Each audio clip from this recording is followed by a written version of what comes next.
Hello, and welcome to the first video. And I'm going to say this is the first video because the channel is going to look very different. And I'll go further detail into why and what's happening, which I'm going to talk about at the end of the video because it's not important right now.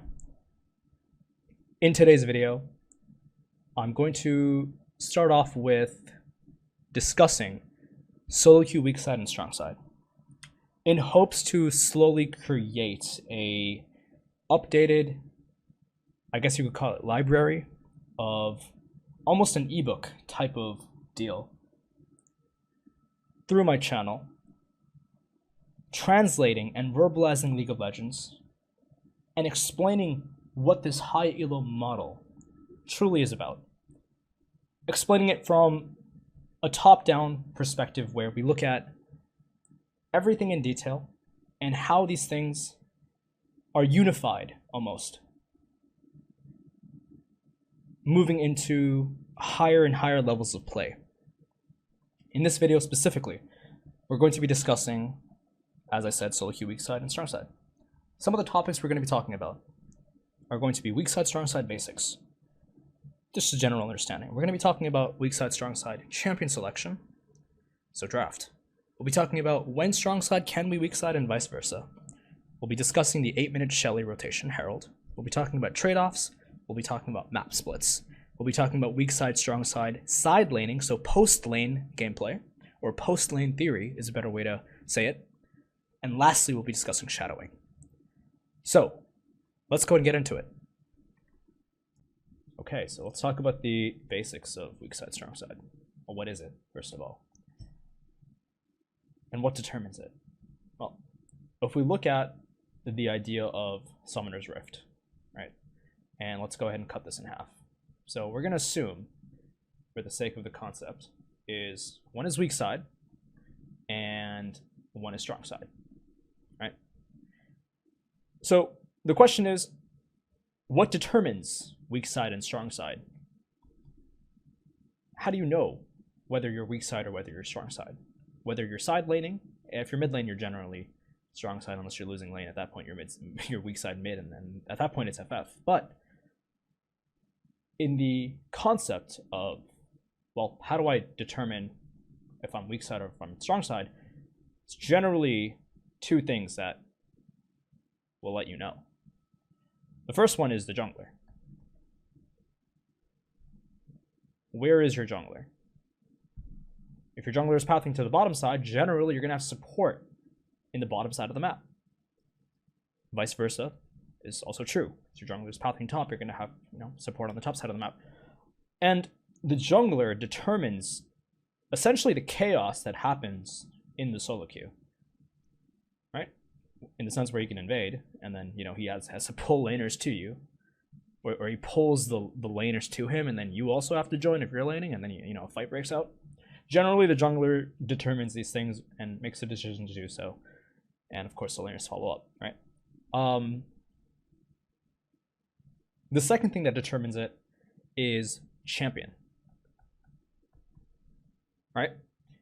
Now, if you're playing Malphite, right? So let's go ahead and look at draft for a little bit here, which I'm going to cover more about like champion selection here in a second. But if you're drafting like, I don't know, Malphite, we're just gonna use this really easy example. And let's say you are against Quinn. Okay, so it's a horrible matchup, not a fun matchup. But you are weak side. Well, why are you weak side? Malphite can't do anything in this lane. That's why you are weak side. Malphite cannot get priority against the Quinn. Malphite cannot kill the Quinn unless she's terrible. And in that case, I salute you if you're able to do that.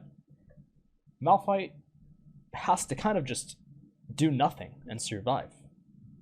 Malphite could be down like 40 CS, well, hopefully not 40, but if Malphite's down like, I don't know, 20 CS to Quinn by the end of all of it, he's doing pretty well because he provides utility in different ways, which is just as valuable as what Quinn can provide, right, in certain cases.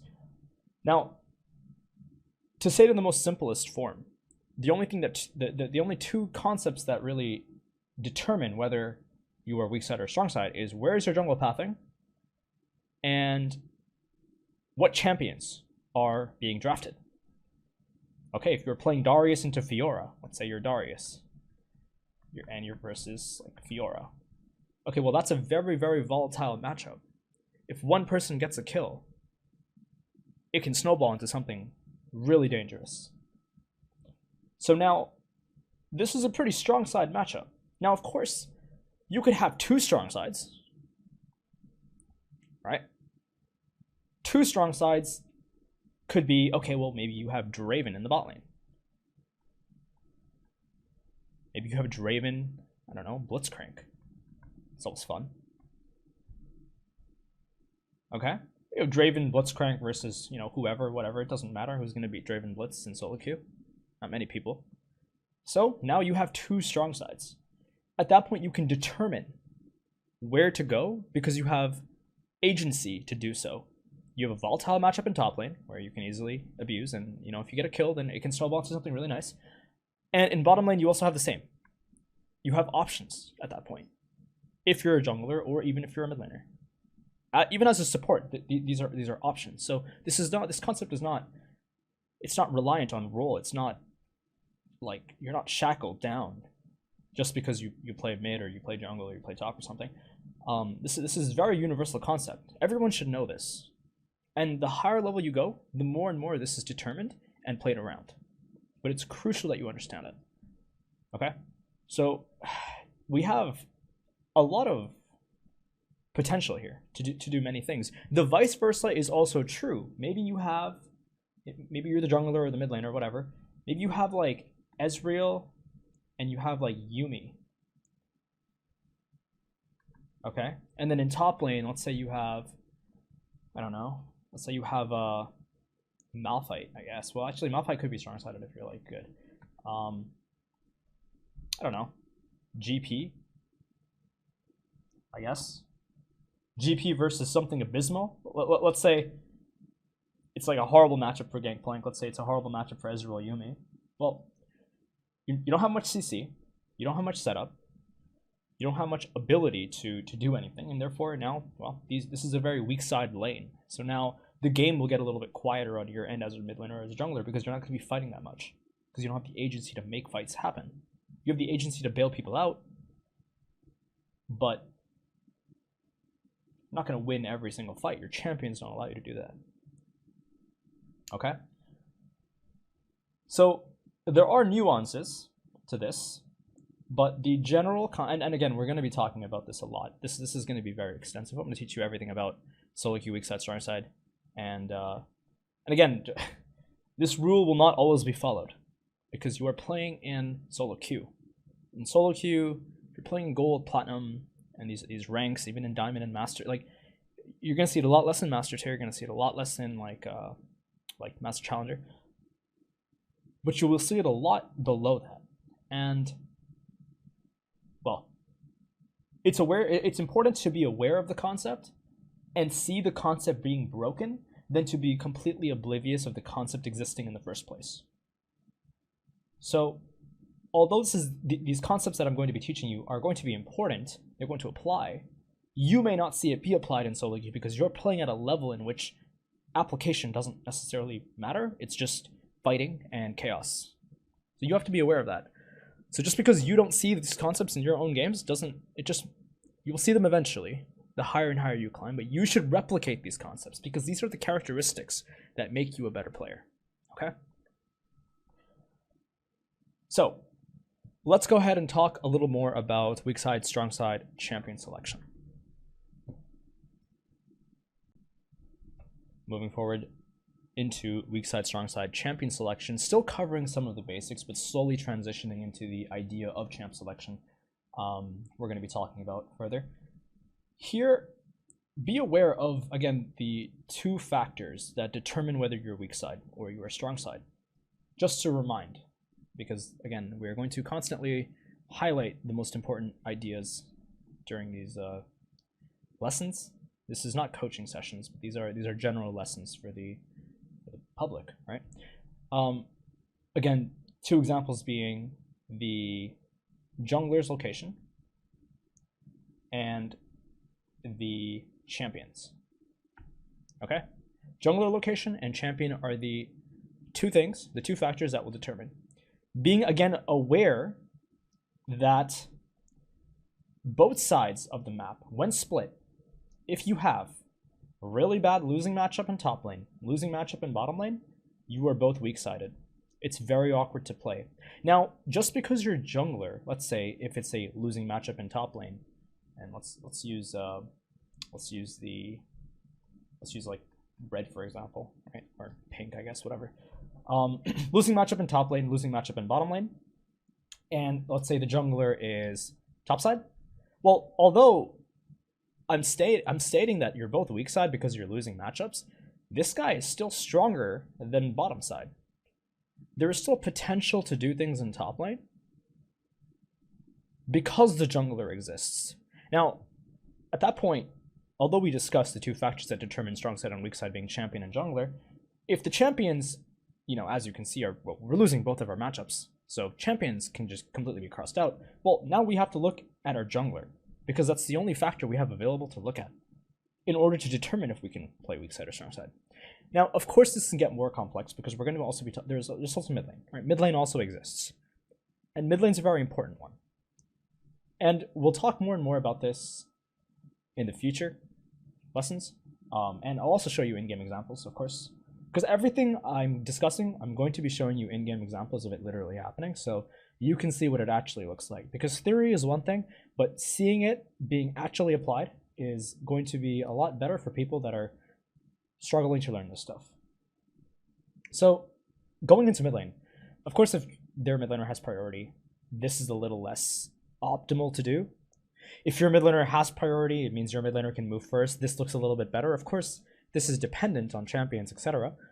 But the general awareness is, or the general idea here is that if your jungler is topside, right, let's say we're playing from blue side, right? This is all from the perspective of blue side. If your jungler is topside and you are losing both lanes, this side, the top side of the quadrant, is still stronger because the jungler can support. The bottom side isn't. So this is something really crucial you have to be aware of when you are determining whether you are strong side or weak side.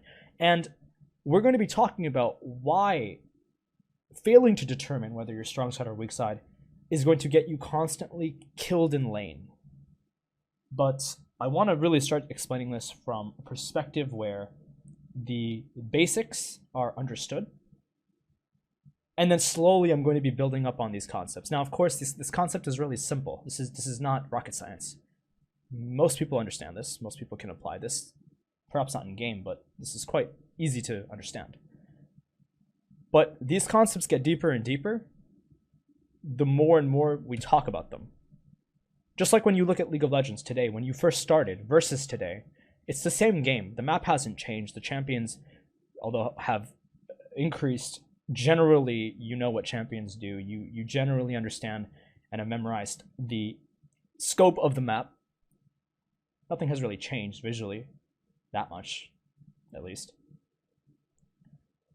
But the way you look at the game is a lot different. You play it a lot different than when you did when you were first starting off. So it's the same concepts. These concepts are similar, but you're going to be going deeper and deeper into these concepts. But the basis must be solid. Like, you must understand that, well, my jungler is here and I'm losing lane, or whether I'm winning lane, doesn't matter. Jungler is here, my quadrant of the lane is, or my quadrant of the map is strong. Therefore, I have options to do things. When my jungler is away from me, okay, well, now it's a little bit limited. I must be a little bit careful. Okay, so let's go ahead and get into strong side, weak side, champion selection.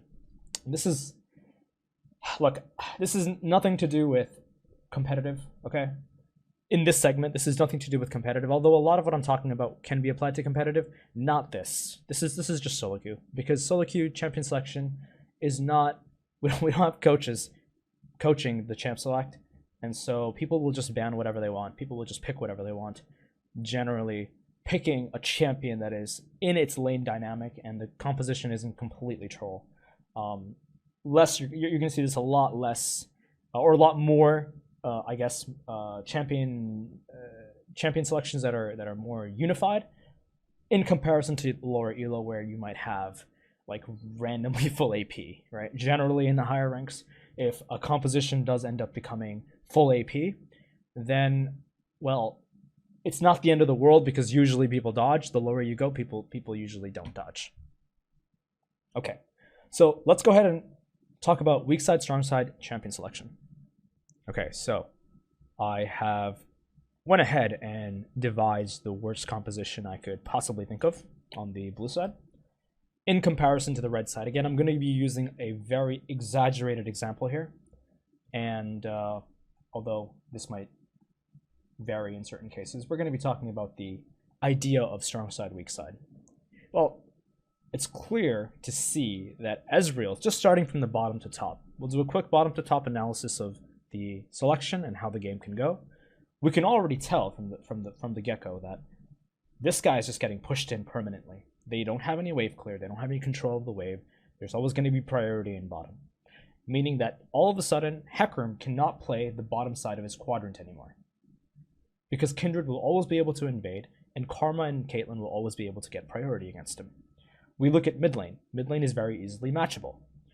Now, Orianna has an edge up on the Cassio, mainly because of the range advantage. And so because of the fact that there is a range advantage, a slight range advantage, this allows mid lane to not have priority. Now, if we swapped the Orianna for, let's say, something like a melee mid laner, let's say Echo, well, it's not bad, right? If we not consider the bottom lane, if we completely ignore the bottom matchup, let's say this breaks even. Well, this is a little bit better for you, because at least now you have some form of prio, although Echo can still do a lot against the Cassio. There gets to a point where Cassio can just get priority on Echo. Perhaps early on it's a little bit harder to do so, right? But it's not as bad as like Orianna, or perhaps pre-Syndra. Pre-Syndra, because she was able to just launch Q immediately and completely zone out Cassio. The same thing with Orianna to a degree, right? So now all of a sudden, okay, well, there's some form of combat in mid lane, and now perhaps this is playable. If we obviously not consider bottom lane, right? Let's say, for example, just looking at mid lane matchup, perhaps it's a little more, we can do something. Well, going back to the previous example of, what was it, Orianna? So, Orianna, again, complete prio in mid. To a degree, right? Cassio can somewhat respond, but it's hard. It's not as easy as like if there was like Zed or something in the mid lane. Now all of a sudden we've determined that we can't play, looking at the entirety of the composition, that we cannot play for the bottom side because, well, we can't do anything. These guys will always have priority. These guys will always get shoved in. Mid lane will get matched very easily, and top lane gets perma shoved in. Kayle will have awful timings. She will have an awful time getting a recall in Alawi. It will be very, very awkward for top lane to play. So, well, now you have no say even in top side, just based on the matchup. Well, what do you do as Hecarim? Well, you dodge, because it's not winnable. It's not playable against that team. Kindred can easily 1v1 you. Kindred can easily kill you in the jungle. Kindred has complete authority of this game. Now, let's consider this example to be a permanent weak side example, where you have weak side top and you have weak side bottom lane. Well, as a jungler, and even as a mid laner, you're going to have no authority in doing much this game. You have to kind of hope the enemy doesn't completely destroy you, and maybe you find a counterplay, but the chances of you winning this game are very, very unlikely. The higher elo you go, the faster these win conditions get closed out, and the harder you lose. Now, let's consider strong side, weak side. So now let's go ahead and soften up a little bit on the red side, because clearly this composition is not going to be, it's not going to be great. So let's go ahead and give Aatrox, we'll put Aatrox up there. Or you know what? We'll put Fiora up there, and we'll give the enemy red team Malphite. Or we'll give him, I don't know, we'll give him Darius actually. Okay, Fiora versus Darius, a fun matchup. And in the mid lane, whatever, I mean, maybe we give him a Nivea, Orianna, it doesn't really matter, any mage. It's all good. We'll just keep the mid as it is, jungle as it is, perhaps. And we swap out the bottom lane. Perhaps we put, I don't know, perhaps we put Bard. Maybe we put Ezreal. Okay. Maybe we put, again, Caitlyn. Let's put Caitlyn back in. Let's touch put Karma back in as well. Right? Well, now, as Hecarim, or let's not even use Hecarim. Let's use Graves. Still a losing matchup, by the way. Graves does not have a good time against Kindred. Graves is going to have an awful time against the entire enemy team, in fact. Because he can never reach any of these teammates. He's never going to reach Orianna. He's never going to reach Kindred. He's never going to reach the bot lane. So it's an awful pick for Graves. Picking Graves here is a horrible idea, but I mean, whatever, right? Solo queue. Just as an example. In this example here, we can determine that top side is our strong side. Because bot lane is really unkillable. We lack the CC. We're going to have to land some seriously good Bard ults, which is unlikely against this team because they can completely space away. Your team will all get shoved in bottom lane because these two champions will just have a lot of priority in comparison to Ezreal. Especially if Ezreal ends up going tier build or something really weak, then it just becomes a complete nightmare for him for the next few waves. And so we can easily determine that top side is strong side. So we want to now play generally as a jungler in the top quadrant. As a mid laner, we want to lean towards the top quadrant. This is strong side top, weak side bottom. Let's switch it up a little bit, right? Let's say, I don't know. Let's say we give your team, again, with the perspective that you are blue side, right? With the perspective that you are blue side, let's give your team Draven, which is always a good pick. And let's give your team Blitzcrank because he's just the best champ in the game. And let's remove this and let's give them, there's really got to be like a better, like I need to see just ADCs, but that's fine. Let's give them let's give them Kai'Sa, and let's give them, maybe we'll give them Lulu. Okay. We'll keep the junglers as is, we'll keep the mid laners as is, because really mid lane is what? Just a wave clear fest at this point after a certain level. Slightly in the advantage of the Orianna. But again, we're just talking about basics. This is not, this is not like rocket science we're discussing. So I'm not going to go further into how the matchup could be played and all these variations because there's just no point. For your team, again, as Graves, as Cassiopeia, or even as your bottom lane, as a player on the blue side, you now have a strong side bottom. Well, why do you have a strong side bottom? Well, you have CC, you have damage, and although these guys can still try to get away, Blitzcrank is the best champ in the game. Best champ in solo queue. Blitzcrank can kill them. This is automatically a strong side lane. Now your quadrants cannot just be locked to the top side of the map, primarily, to make plays. I'm not saying, again, just to clarify, when I say locked onto the map, or when I say your plays are going to be on the top side quadrant, I don't mean that in the permanent sense. You will still go to bottom lane to clear your camps. You will still be playing certain, maybe you get shove outs in the bottom lane as a jungler. Maybe you lean as a mid laner. As a bot lane, perhaps you're aware that you're on weak side and now you have no jungler and you have to swap. So, again, this does not rely on role, but it's crucial to understand which quadrant you want to make plays on and which quadrant you want to not make plays on. Because if you make the plays on the wrong quadrant at the wrong time, you're going to lose the game. And that's pretty much how people lose the game all the time in solo queue, up until Challenger. So, now, going back to this example, you have a strong side bottom because you have CC and you have damage. You have a strong side top because it's a volatile lane and there's a lot of options and rooms for counterplay. You also have a pretty good mid lane as well. The thing about mid lane is this guy has to really mess up for you to kill her. But of course, when considering the idea of solo queue, they're going to mess up. So you could consider the fact that, okay, well, maybe if we get a good miasma, we can just run down Orianna if she missteps or something, right? It's a little bit hard, obviously, as Graves, but you get the idea. The general concept, again, going back to the main idea of the topic here, is you have strong side top, you have strong side bottom, you now have options. Well, what does Kindred have? Well, Kindred has a weak side bottom. If you're now Kindred / Orianna, if you're playing from the red side, again, we're going to just change our perspective here for a second take the perspective of the red team, and we can easily assume that we're never going to be making the play in bottom in a way where we can look for a gank and the enemy not like be there to win it. It's harder to kill Draven Blitzcrank than it is for Graves to kill Kai'Sa Lulu with Draven Blitzcrank. Well, okay, so let's assume this is Weakside.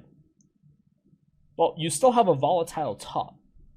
So now, on the bottom quadrant of the map, in the perspective of Kindred Orianna, you are playing for shoveouts. Okay? Shoveouts are essentially crashes on the wave so that your teammates don't extend and die. The higher elo you get, these shoveouts get contested. People know when you're looking to shove out a wave. Junglers will then play on those shoveouts. We're going to talk about this in detail, but I guess baby steps, right? Like, I'm just introducing the concept, and then we're going to build up eventually. So shoveouts, you generally want to be doing that on the bottom quadrant of the map. Because you're never really going to have an opportunity to just gank if, you know, you're just never going to be able to lane against the enemy team, for example. Vice versa, in top lane, of course, you're still playing for shoveouts. You're obviously playing for lane, like waves. We'll talk about this stuff in-game, like, eventually. You have agency to potentially kill Fiora and completely take control of the top side. You don't have that agency on the bottom side in the perspective of Kindred. In the perspective of Graves, you have strong side top, strong side bottom. Now, let's ruin the blue side composition. Well, how do you ruin a composition? Right? It's easy. People are very good at this. Let's draft this champion. And in mid lane, we can draft, I don't know, anything, literally. No, let's draft Olaf, but we have no AP then. It's a little awkward, right? You could literally draft anything. Let's draft Azir. That sounds horrible. Okay, well, now all of a sudden, although you have strong side top and you have strong side bottom, in the perspective of Graves, your life is an absolute living hell because you're never going to have mid prio. And this is where mid prio comes really into effect. It's a very important factor. You can have all the agency in the world to make plays as a support and a jungler across the map, but you have no mid prio. And so, even though you have a strong side top and a strong side bottom, it can get really nerfed with not having the priority in mid lane. Kassadin is a really good way to, I mean, ask a lot of non-American high elo junglers. Kassadin is, ask Easterners, right? Ask people in the East how you feel about Kassadin in the jungle, or in the mid lane as a jungler. It is not a fun time. Having Kassadin really destroys your ability to play the game as a jungler in a lot of cases. Now, of course, I'm not saying that you can't make these plays. Of course you can. There's still agency. There's a lot of agency in the perspective of Graves here, regardless. But you lose that agency to a degree because of not having the proper wave clear in mid, okay? So this is just a simple example of strong side, weak side. When strong side is strong side in both lanes, and when weak side is weak side in both lanes. And also an example of when, although you have strong side all across the map, your team is good and better, and just overall have more agency than the enemy team, you can still be gutted without having the priority in mid. Because any play you make means that Azir gets there first, and jungler will end up responding to any shoveouts, to any potential counter ganks, or to any potential objectives. Of course, with the mind that you still have agency, because your champions are still strong on the side lane. Fiora is still strong, still volatile, still can snowball the game. So can Draven Blitz, very easily. So you have agency, but agency can be nerfed through certain champions. Okay, so now that we know a little bit about weak side, strong side basics, we know a little bit about how champion selection can end up skewing the results of how our game could be played. We're going to be talking about when strong side can be changed to weak side and vice versa. Now, there are concepts that completely fall apart when I say, well, there's a strong side and then there's a weak side, right? Let's say if you have, as an example, let's say from the perspective of blue side, irrespective of the jungler in the mid matchup, we're going to assume they break even in wave clear. We're going to assume the junglers can duel even, whatever. Under that assumption, let's say we have Ezreal Yuumi. Again, I'm going to use this example a lot because of how weak side this team composition or this duo really are in a lot of matchups. And again, I'm going to use exaggerated examples for now until I can, obviously we'll talk about 100 different more examples, but I'm using exaggerated examples so we can clearly understand the core concepts behind what I'm trying to say. And then obviously then in the future we're going to really show there are gray areas, of course. But under the concept of Ezreal Yuumi being weak side, right? Let's say you have Ezreal. Well, let's say now you have Renekton versus, let's say we have, I don't know. Let's say we have Garen, right? So Renekton versus Garen. Well, top side is quite strong. And again, bot side could be versus like any XYZ composition. I don't care. Like Caitlyn, Karma, Draven, Varus, anything. And let's assume, for the sake of this concept, that bot lane is also weak side and top lane we can assume is strong side here. Now, what changes? How does strong side become weak side, and when does weak side become strong side? Well, there's a bit of a gray area here, in the sense where, well, if you're Renekton, again, assuming that you are playing from blue side, and under the assumption that Renekton is our teammate, if Renekton is 0-7, which is going to happen in a lot of games in solo queue and low elo, even in high elo, people will just int sometimes, right?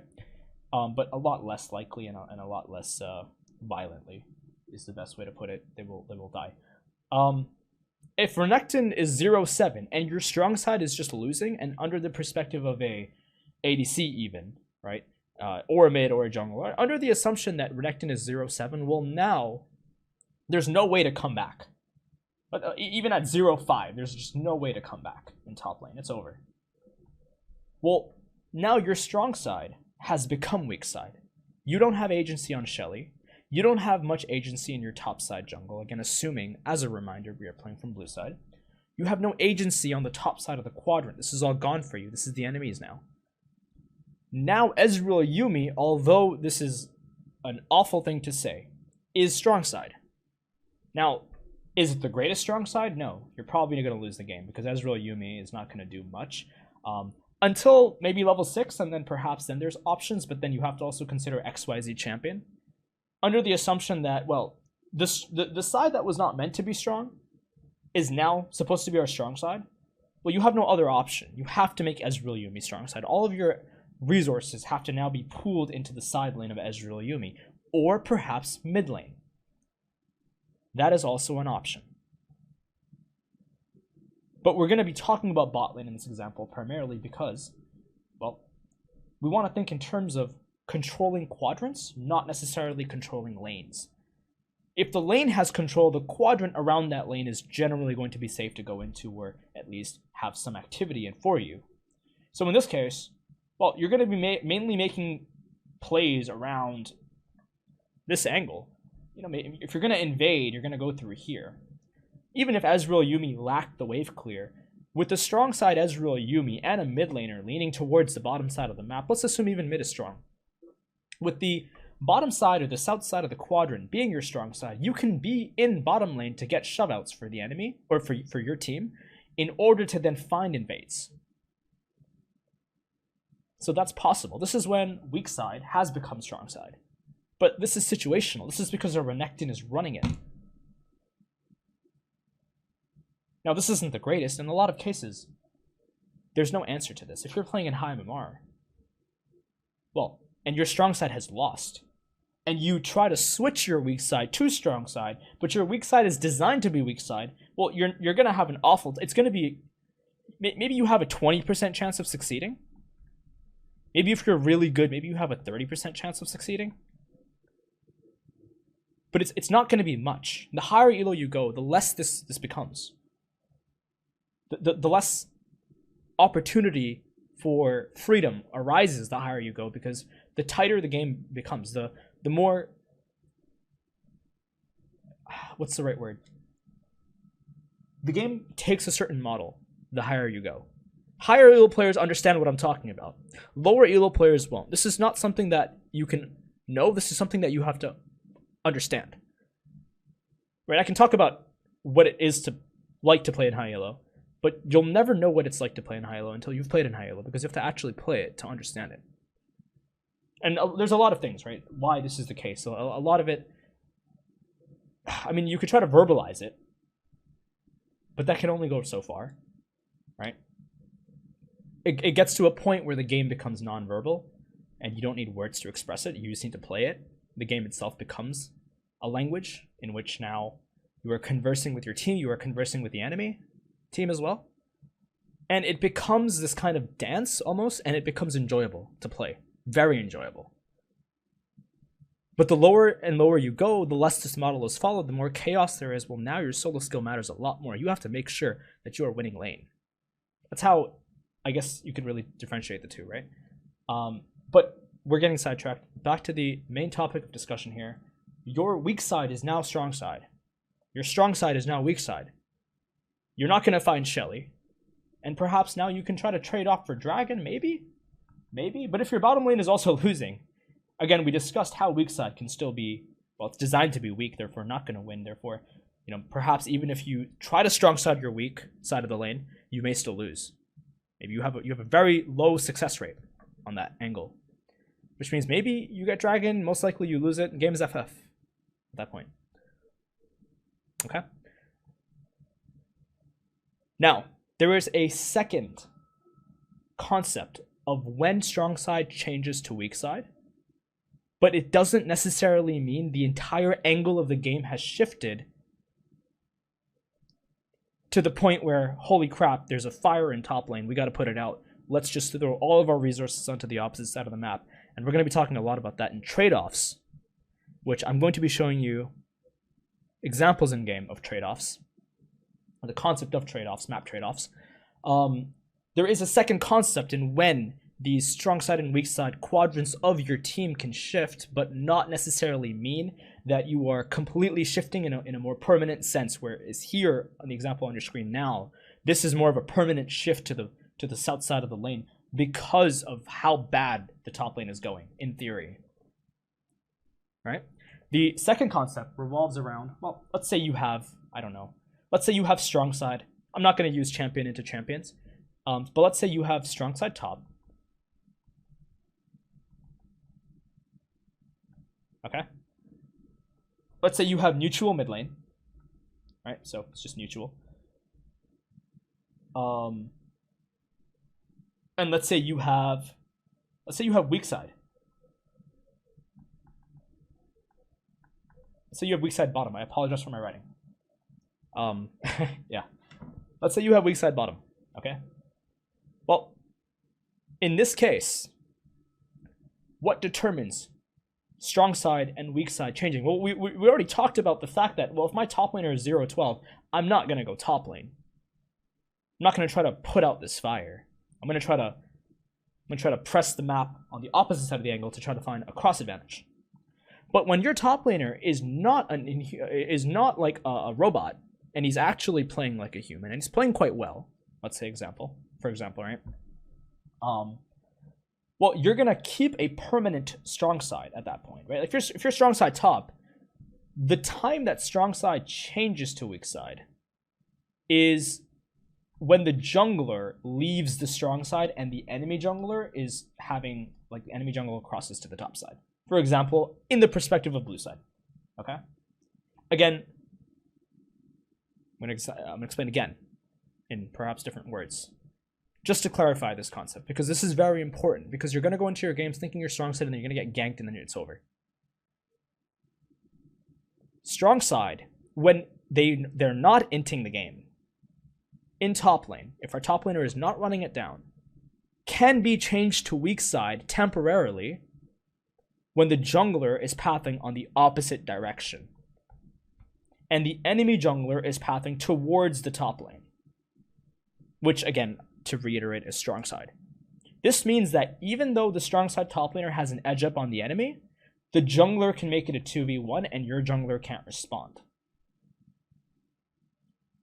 You are now temporarily weak-sided. You're not weak-side, but you're weak-sided. There is a difference. You are temporarily weak-sided, but you are not weak side. You are still strong side, but for now, for like another minute or two, until the jungler paths back to top side, you're not going to have much agency. Now, obviously, if you're strong side top lane and you're winning and you're just completely dumpstering the enemy team, and both enemy junglers, or both junglers in this case, not enemy junglers, but both junglers are pathing to the bottom, well, now there's no agency for you to really lose, so you're still good. You're still fine. Of course, perhaps you're not going to have the option to make plays because your jungler isn't there. But you're still winning your lane. And that's more than what you can ask for. Especially in solo queue. So, this is when strong side can become weak side when strong side isn't losing, but is temporarily weak-sided because of factors like the jungler not being able to help, and when the enemy jungler is pathing to top side. Now, the higher elo you go, the more aware of when the jungler will be in your lane, because the game, again, follows a certain model. There is a model. I mean, I don't know, we can call this the high elo model, right? And we'll talk about this a lot, and we're going to see this model be followed a lot more the higher ranking games you look at, and you're going to see the model break the lower and lower you're going to look at games. A platinum game will not look like a challenger game. A gold game will not look like a master game. The master game may look a little more like the challenger game, but not to its entirety. Certain regions will make challengers in other regions look very different. But that's a very unknown ladder. It's a very, not an unknown ladder, but an unseen ladder. Because it's all challenger, it's all one rank. And nobody is counting LP. Like at a certain point. So, yeah. These are the two ideas, the two concepts of when strong side can be changed to weak side, and when weak side can be changed to strong side. Again, to summarize, is 1, when your strong side is completely losing the match, you have to throw your resources to the opposite side of the map. You don't have a choice. You have a low success rate if that side that you're throwing all your resources is on weak side. And the second is when the jungler is temporarily leaving the strong side of the lane, or the strong side quadrant of the map. Whether to do dragon, whether to invade, whether to get a shove out on the weak side, for example, or whether just to take crab or whatever. He's not pathing to you, he's pathing to the other side of the map. Therefore, you are weak-sided, but you're not weak side. You are in a temporary state where if the enemy jungler is coming, you can lose. Even if you're a good player, you will not win 2v1. Under the assumption that the enemy plays it equally as well as you do. Okay? Of course, this will, again, to reiterate, change if both junglers are pathing to the top and strong side remains strong side. At that point, you can keep funneling yourself and winning the game. But it's very important to differentiate these two concepts. And as a mid laner, and as a jungler, and even as a support, it is very important that you start leaning towards angles of the map that help you win the game, versus leaning towards angles of the map that you think can be helped, or angles of the map that you're just not aware of what's happening around you. We will be talking about this a lot more in further examples. Again, I'm going to be giving you real footage of this happening in this video. And yeah, it's this stuff is so important. This is all theory. theory is the basis of what we're going to try to do here. And then we'll definitely look at more and more in-game examples. Okay, so let's talk about the 8-minute Shelly. We're going to talk about trade-offs, and trade-offs really, they tie very nicely with map splits, because that's essentially what they are. They're map splits. Well, what is a map split? It's very self-explanatory. It is just splitting the map. Of course, this is the same concept we talked about in the beginning of this lesson, where we talked about splitting the map, Weakside, Strongside. And this ties into Weakside, Strongside, because that's essentially what this is, just at a deeper level. Let's say, for example, that you are on blue side, with, again, the perspective of we're going to play from blue side because it's just aesthetically easier to look at, from bottom to top rather than top to bottom. Let's say that enemy jungler ganks our bottom lane, and this is our bottom lane now. Bottom lane is dead. Well, now you have options. But why do you have options? Well, we know that bottom lane enemy jungle showed. Because we know enemy jungle showed, what do we have? We have now a numbers advantage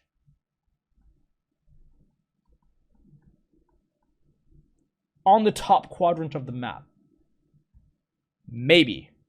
Because that depends on mid priority. That depends on the agency in top lane. If you're losing both lanes, then okay, well, maybe not. Maybe at that point, all you can do is maybe take the jungle, maybe you take Shelly, maybe you take Crab or something, right? But under the assumption that you have, maybe you break even, right? You have a numbers advantage. You have a advantage based on the fact that enemy jungle has showed bottom, which means that the jungler on your side can now do his thing on the top side without any response. The second reason why cross map and map splits, or cross map plays, which is I think the main term, when you hear the term being thrown around, make the cross map, you have to make the cross play because you know they're doing something, you should trade off. The second reason why we do cross plays is we have to trade off, or we have to break even in gold. We have to go for a break even in gold. Well, what does that mean? Breaking even in gold. Well, if your bot lane dies, right? So our bottom lane is dead because they were overextended. Well, we just lost 600 gold, 300 per player, let's say, right? So we just lost. Now we didn't lose, but the enemy gained. So technically, this is minus. It's plus 600, which there's a 600 deficit now in overall economy in comparison to the two teams. So we lost 600 gold, and we lost X, Y, Z. And this could be waves, camps, the minion waves, the XP, that the XYZ XP. Well, what breaking even in gold and making the crossplay does is it softens this. Because now we try to get an advantage. We use our top side momentum to maybe kill their top laner, maybe kill their mid laner, maybe take some camps. Maybe take Shelly and use Shelly in a lane to get more XP, or get the gold from plates or XP, vice versa. Right, so we're going to try to make a crossplay. I don't know what the value of that crossplay is. Let's say the crossplay value is 400 gold plus XYZ, which is the XP or whatever. Well, the idea is to break even. The idea is to minimize the loss by splitting the map. Obviously, you're not going to have exact value because now we're getting into numbers, which is not the main point here. That's not going to be useful for you in game. The point is you make the crossplay because you have a numbers advantage, because you've seen the enemy jungle bottom, and you want to also break even in gold. You want to keep up with the gold, with the economy that the enemy team has achieved by killing your bottom lane. And this concept again is mirrored to the top side. In some cases, is also mirrored in the mid lane. If mid lane is dead, and this wave is gankable, let's say, maybe you gank bottom. In many cases, junglers will path down. This is more of an arbitrary example, so don't take this too much into heart. But, if this is gankable and this is gankable, well, it's a bit of a guessing game sometimes, right? Junglers don't really know which way. Like, let's say both of the waves are volatile, and we'll talk about the term volatile. We'll talk about the term when waves can be played on, and this is going to be in future videos. I'll touch up a little bit on it on this one, or as much as I can. But based on the volatility of the waves, And if both of them are equal, well, it's a bit of a guessing game. So if the jungle responds with the top play, well, you can respond with the bot play. The concept is still the same, even though it's not necessarily splitting the map.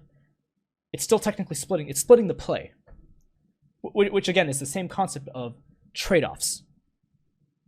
You are trading off because of the numbers advantage, and you are doing a trade-off because of the gold even. You want to break even in gold. Now, the 8-minute Shelly is very interesting. And I'm not going to talk too much about the 8-minute Shelly in detail, mainly because the 8-minute Shelly requires a number of, Shelly's a great thing to have, by the way. If you're ahead, you should have Shelly. If you're playing from blue side, Shelly is very easy to take if you because of the angles, right? We'll talk a lot more about this in detail, just covering the basics. If, let's say, for example, in a hypothetical situation, from the perspective of again, blue side, irrespective of your role, this is a unified game this is 5v5, but this is like you are a unit, and you although in solo queue this is the opposite, you're not a unit. You want to be playing the game. The higher level you go, with the idea of knowing what the high elo model is, it's essentially playing as a unit. The higher and higher elo you get in, the more unified the game will get. You'll feel like you actually have teammates to some degree, right? Now, let's say that you're blue side and you're losing this, so this is weak side, right? Oh, you're not getting Shelly. Again, this is a very simple example. This is not a rocket science example, right? Jungle paths top side, you're weak side top lane, mid no prio, let's say, bot lane strong side. Well, you can't really get Shelly because their mid will respond and their top laner will always respond. Maybe it's Kennen into like Malphite. I'm using Malphite a lot. Maybe Kennen into Riven even, and Riven is like 0-3. Like Riven is losing. Like it is a weak side top side. In that case, well, you're not going to be able to just do Shelly. But if you go to Shelly and you try to contest a weak side quadrant, you're just going to end up losing it. But more importantly, you're going to lose the opportunity to have the trade-off, which is diving bottom lane perhaps, taking the top side, bottom side jungle, maybe even eating the dragon. There's a lot of things you can do. In many cases, when Shelly is not contestable, you base the wave based on wherever the jungle location is. Jungle arrives, crash the wave, mid moves, you trade off. This tower dies because, or maybe it doesn't die, but like you have, you dive bottom lane, so enemy bottom lane dies, and they can't do anything because it's like, it's a dive with a wave and 2 other players coming at you. At that point, enemy team has taken Shelly and then has used a top lane. This is a very, very clear-cut example of a trade-off. You're going to see this in so many games that we're going to watch, where the lane phase is going to break just based off of this constant rotation. And this is going to happen. This happens in every game in some variation. You're weak side top. Okay, Shelly's gone. They take top tower. We take bot tower after killing the bottom lane. We stand here. In many cases, after the bottom lane is ganked, you're going to just have the jungler just stand right here, not even take his topside camps. You will literally just not allow the enemy team to play. And then they're forced to come here. And then, tower falls. In many cases, towers fall, side lanes become longer, and now all of a sudden people on side lane, and lane phase starts becoming a lot less like lane phase and becomes more like mid game. But it's very important that you make these plays during the times where you can't contest, because this requires foresight. But you have to know if you're going to lose a fight. You have to know if you can contest a certain objective based on champion selection. This comes with experience, and over time you're going to become more and more accustomed. You're going to have an eye for it the more experienced you are. So the most important thing when it comes to determining how a game may play out just based on selection, or just based on like how the game is playing out in the lane phase or the early stages of the lane phase, and determining how that's going to pan out, requires time. Time is probably the most important thing that you can. It's going to be your most important asset, because there's a lot of players that are frustrated that they don't understand a lot of these things. But the most important thing that, for me at least, as a coach, as a player, as a person, has been time. And The more time you spend looking at this, eventually you're gonna get it, and it's gonna become a lot more smoother. Again, this is just more of a like a light motivation for the ones that are like completely lost after this. What, almost 50 minutes of me talking. Right, one tends to lose focus. And so I recommend breaking the video in portions. I'm not going to be doing any more short videos. I'm going to be doing long lectures. I'm going to be writing pretty much an ebook online, which is the main premise of why I'm doing this. And I'm going to be breaking the game down from a top-down perspective.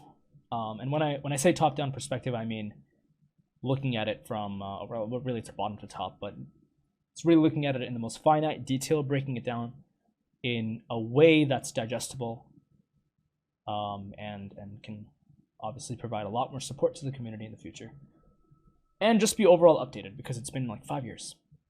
So, anyways, I'm getting a little off track, but the idea here is, again, this is a very general time when lanes break, right? You go Shelly, or enemy goes Shelly, now you lose it, enemy goes bottom, right? But what's really important is you have the foresight that you're going to lose this objective before you lose the objective, because then you have the potential to make the crossplay. Many times in solo queue, even in Challenger, this is especially in low Challenger. This is an issue in low Challenger that is a consistent issue for the ones that are low Challenger and watching this video, is that players fail to understand when a quadrant is weak-sided and when they have to crossplay. Not all the time is the crossplay going to break even in gold. Okay? If the enemy makes a play and it gives them net 700, let's say it's a crazy play, whatever, maybe that's too much. Let's say it gives them a net, I don't know, 300. Okay? Well, let's actually up this. Let's say they get a net 500 or 600, let's say. Not all the time are you going to be able to break even 600 gold. You're not going to break even 600 gold all the time. Maybe you'll break even like 350. Maybe you'll break even 200. The problem in lower Challenger, you're going to see this a lot, especially in the lower elos after that, is that people greed. They want to break even in gold value equivalent or higher to the crossplay, which is like, man, I get it. I like gold too. I like items. They're great. It feels nice to one-shot people with like full build or something, you know? But you can't always break even, and if you try to break even by contesting the weak side, you're just going to lose more. You're going to lose any advantage you were going to get in the first place. Or you're going to lose the ability to soften the crossplay. This is, again, a term I'm going to be using a lot. Softening a crossplay. Okay? Terminology is going to be very universal. And so it's important that I set these terms set into stone now, because the more and more lectures or lessons that I do, and the more I talk, I'm going to start stringing these concepts together. And it's important that you're aware of what I'm talking about. And of course, I'll be defining before I say something. I don't want to make it sound like I'm talking about some different language. But the best way to verbalize these concepts is through terminologies like crossplay, breaking even in gold, softening the crossplay, playing on a wave. These all have their own personal definitions, which, of course, my goal here is to break down and explain. But it's very important that you eventually understand when I start stringing these things together to define the game, because coaching or what I'm doing here is verbalizing the game. I'm verbalizing League of Legends for you to understand, because language is the only way humans can communicate. Online, at least. Right? So this is the best way to communicate to a mass majority of people, through language, and it's very important that the language is understood. Now, of course, like, not everyone is native English, right? So there's that. But it is very crucial that you remember these things. And these terminologies are very unique to me. Of course, you're not going to have, don't start throwing these things out everywhere because people are not going to understand what you're talking about. The importance of these terminology is mainly because, well, if you're going to be watching a lot of my videos, at least you got to know what I'm talking about. And the best way is to start just defining these plays through, well, a crossplay. Crossplay, although, is a very universal concept. There are others, obviously. Okay? So, that's about it.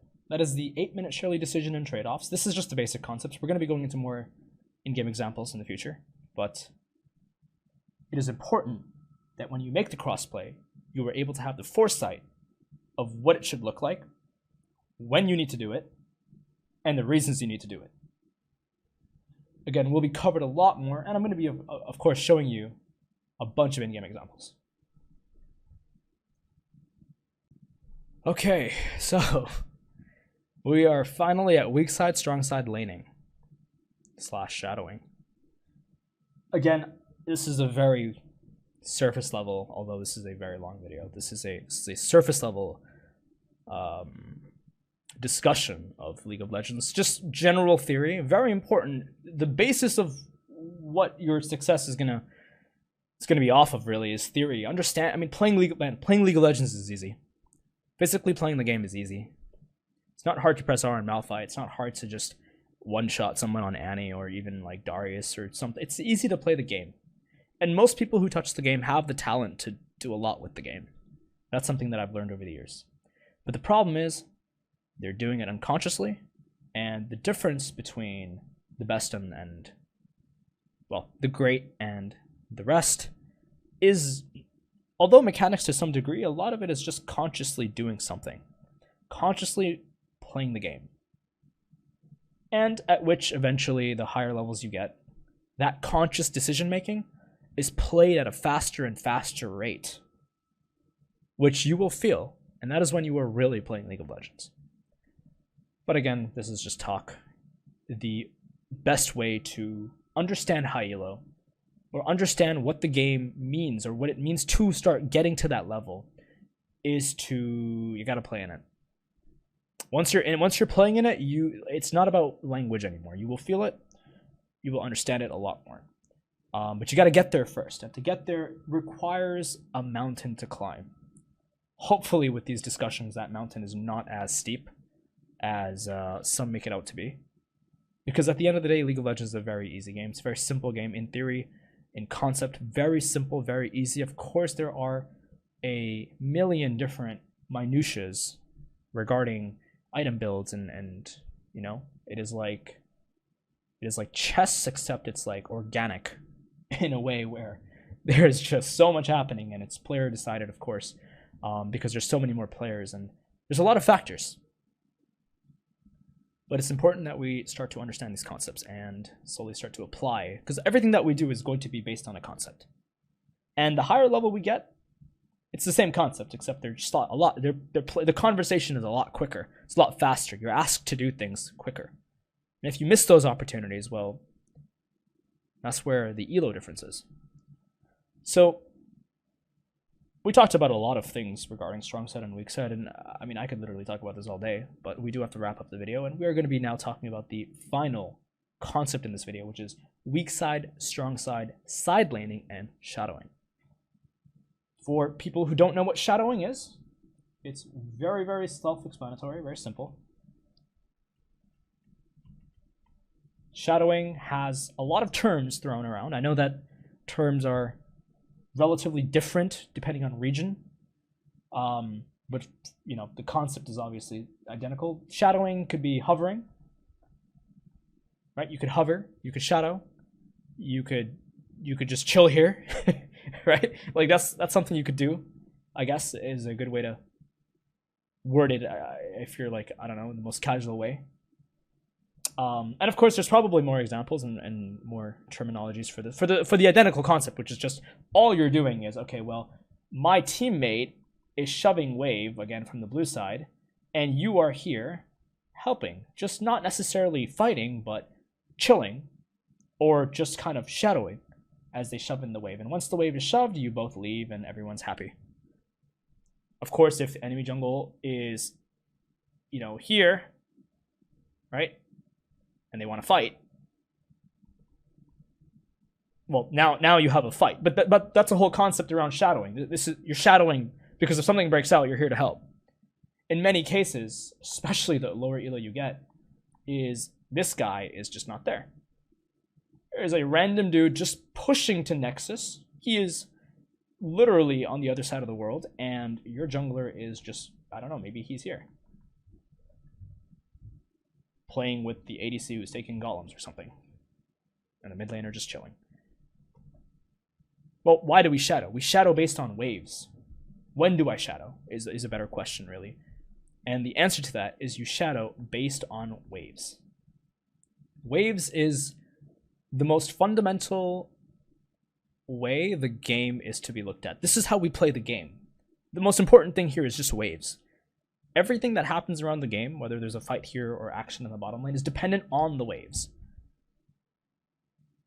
If someone dies, there's a difference between dying versus dying to crash. Right? Crashing. Let's say you want to crash a wave, but you die to crash that wave, let's say, for example. Well, there's two levels of that death we have to look at. The first level is we're just dying to die. We're not really aware of what's happening. That is perhaps someone in gold or silver. Maybe they just end up dying because they just end up getting caught or something. They're not even considering the waves. The higher level you go, perhaps in Platinum and Diamond, people are shoving out the waves and they die to shove out the waves. Perhaps in Platinum and Diamond, they're shoving out a wave that doesn't have to be shoved out, and a Master player sees that. Perhaps in Master, the guy shoves out the wave because he thinks it looks like it should be shoved out, which it does, but doesn't realize that he could do it at a later time because maybe his mid laner is basing, or maybe his rotation allows him to shove it out at a later time. And maybe the challenger sees that. So it's the same concepts, just in a deeper and deeper level of understanding. But it's the same thing. It's just waves. It's all wave control. It's all just, I'm going to gank and play on this wave. Because that's how we best translate the game. Okay? So when my top laner wants to shove out the wave, I'm going to shadow him as a support. I'm going to shadow him as a jungler. Generally, a jungler support will shadow. Unlikely that the ADC is going to shadow, because the ADC is probably also catching waves. And generally, you're not going to have two laners catching the same wave, in which means that the ADC will be quite away from the top laner. For example, right, as a top laner, maybe as a mid laner, it's the same concept. You can mix match the roles. It's not role reliant. Necessarily, as long as generally you understand that the support and jungler will be usually the ones shadowing, mainly because they don't catch the waves, so they can just hover around the waves if the idea is to even catch XP, for example, as a support.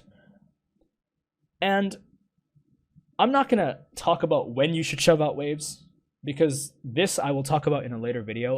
The whole concept of shadowing is fundamentally revolving around wave control and like what waves you need to be there and what waves you don't have to be there. It is not something that can be explained necessarily through a picture and me just start drawing. Of course, I can explain it to a degree, but again, this is best explained through just visually looking at the game, which we will do in future videos. The concept of weak side, strong side laning is, well, let's say, again, I'm going to use another example. Let's say we have a Fiora, right? Our Fiora is shoving top side. Mid lane is chilling, bot lane is neutral, whatever, right? Let's say the wave is here, you're not even contesting it. Well, you're going to shadow Fiora so that she can shove one wave. But Fiora doesn't want to shove the second wave if it means that she has to extend here. Right, we can look at this in levels, perhaps. In the sense where, let's say this is the green zone.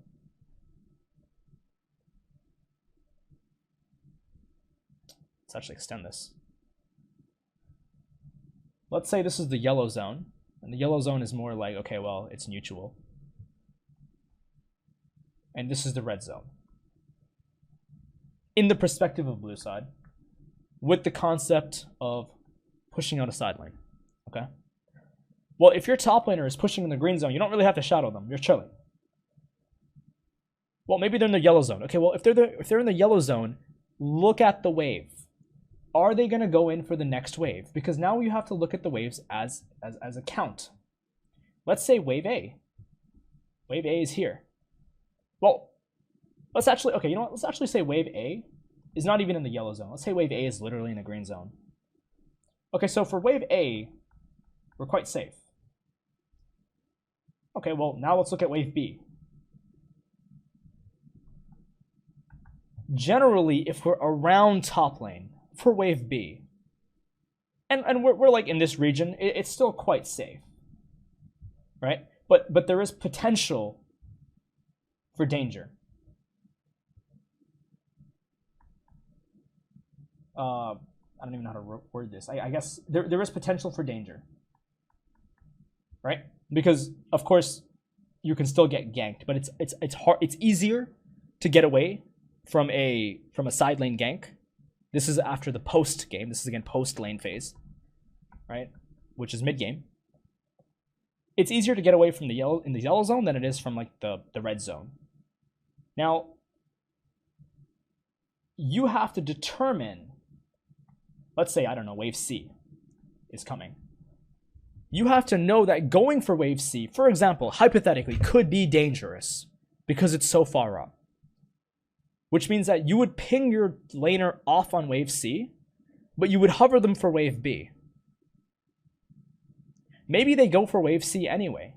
Well, now you have to decide, and this gets complex because it depends on enemy jungle, depends on mid, depends on the state of the map.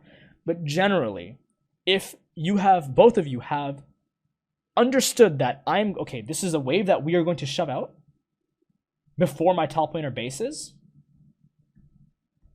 then you need to shadow on C. But you should be able to be, you want to have the foresight, you want to determine that. And if a fight breaks out on Strongside, assuming this is a Strongside lane because you're winning, because you have I mean, if you're shoving out wave C, you're probably stronger than the other opposing laner as a top laner. In that case, as a support jungle, or just the general understanding of how the game should be played, even as any role, it's not even role dependent. Going for wave C requires a shadow. Wave B requires a shadow. Wave A doesn't. You don't necessarily have to shadow. Not yet. So now we can determine the time at which that takes for your top laner, in theory, to go to wave B to wave C. Let's say, for example, that wave A is at X time. Right now we're going to consider the concept of time. Wave Y is at X, is at Y, wave Y is at Y time, and wave Z is at wave Z time, whatever. So now you can determine, as a jungler, let's say you're here, or as a support or whatever, you can determine whether you have time to clear your jungle or whether you don't have time and you have to beeline top immediately.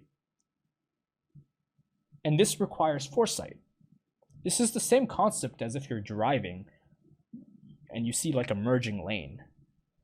You have a visual perspective of when the lane is merging, and you have the awareness to move accordingly based on how the distance is, or where the distance is. I mean, it's the same for a stop sign, I guess, even. Right? You can apply the concept in many different scenarios. But it's the same idea of, well, this is the distance, and this is how much time it's going to require me to get to that distance. So let me determine that while I'm playing so that I could shadow my teammate. But that is determined based on the waves. Now this might get a little bit complex, or some of you might not even understand this. But that's absolutely fine, because this is the stuff that we're going to be talking about visually and more in detail in the later stages of the video, or in my channel, essentially. Right? My channel will talk about this stuff in great detail.